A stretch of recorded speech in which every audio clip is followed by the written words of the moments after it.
शांति की जो उम्मीद बनती दिख रही थी, क्या वो अब टूटने वाली है? क्या होर्मुज स्ट्रेट में हुई एक घटना अमेरिका और ईरान को फिर से आमने सामने खड़ा कर सकती है? और क्या दुनिया के सबसे खतरनाक अटैक हेलीकॉप्टरों में गिने जाने वाले अपाचे पर हमला एक नए टकराव की शुरुआत है? क्योंकि कुछ दिन पहले तक अमेरिकी राष्ट्रपति डोनाल्ड ट्रंप कह रहे थे कि ईरान के साथ समझौता जल्द हो सकता है, युद्ध खत्म होने की तरफ बढ़ रहा है। लेकिन अब ट्रंप का लहजा पूरी तरह बदल चुका है और कारण है होर्मुज स्ट्रेट के पास अमेरिकी AH-64 अपाचे हेलीकॉप्टर पर हुआ हमला। अमेरिकी सेना का दावा है कि होर्मुज क्षेत्र में सक्रिय एक अपाचे अटैक हेलीकॉप्टर को निशाना बनाया गया। सेंटकॉम ने भी ये पुष्टि की है कि हेलीकॉप्टर को नुकसान हुआ है। हालांकि उसमें मौजूद सभी क्रू सदस्य सुरक्षित हैं, लेकिन सैन्य दुनिया में इस घटना को बेहद गंभीर माना जा रहा है, क्योंकि अपाचे कोई साधारण हेलीकॉप्टर नहीं बल्कि अमेरिकी युद्ध मशीन की सबसे घातक ताकतों में से एक है। ईरान, अफगानिस्तान, सीरिया, दुनिया के लगभग हर बड़े संघर्ष में अपाचे ने अहम भूमिका निभाई है और यही वजह है कि इस पर हमला सिर्फ सैन्य कार्रवाई नहीं बल्कि एक राजनीतिक और रणनीतिक संदेश भी माना जा रहा है और ये संदेश सीधे वॉशिंगटन तक पहुंचा है। यही कारण है कि ट्रंप का रुख अचानक बदल गया। कुछ दिन पहले तक जहां वो शांति और समझौते की बात कर रहे थे, वहीं अब उन्होंने ईरान को खुली चेतावनी तक दे दी है।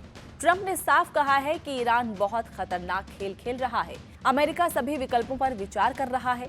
हमले जारी रहे तो बहुत भारी परिणाम भुगतने होंगे। और ट्रंप का ये बयान ऐसे समय में आया है जब दोनों देशों के बीच तनाव कम होने की उम्मीद जताई जा रही थी। तेल बाजार भी राहत महसूस कर रहा था। एक्सपर्ट्स मान रहे थे कि लंबा संघर्ष अब शायद टल जाएगा, लेकिन अपाचे हमले ने पूरी तस्वीर बदल दी है। अब सवाल है कि आखिर ये हमला इतना अहम क्यों है? तो जवाब है होर्मुज स्ट्रेट में छिपा। होर्मुज वही समुद्री रास्ता है जहां पहले से तनाव चरम पर है, जहां अमेरिकी युद्धपोत लगातार तैनात हैं, जहां ईरान की नौसैनिक गतिविधियां बढ़ी हुई हैं और जहां किसी भी छोटी घटना का असर पूरी दुनिया पर पड़ सकता है। सेंटकॉम ने भी इस हमले के बाद बेहद सख्त बयान दिया है। अमेरिकी सैन्य कमांड ने साफ कहा है कि अमेरिकी सैनिकों और सैन्य परिसंपत्तियों पर किसी भी हमले को बर्दाश्त नहीं किया जाएगा। यानी संदेश बिल्कुल साफ है, अमेरिका फिलहाल पीछे हटने के मूड में नहीं दिख रहा है। अब सवाल कई खड़े हो रहे हैं कि आगे क्या होगा। क्या जवाबी कार्रवाई होगी?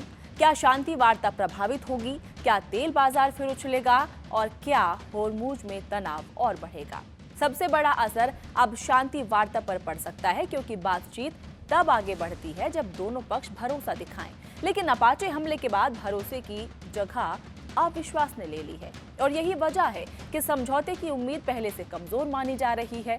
कुल मिलाकर देखा जाए तो होर्मुज के आसमान में हुआ ये हमला सिर्फ एक हेलीकॉप्टर पर हमला नहीं है, ये उस नाजुक शांति प्रक्रिया पर भी हमला है जिसकी उम्मीद पूरी दुनिया कर रही थी।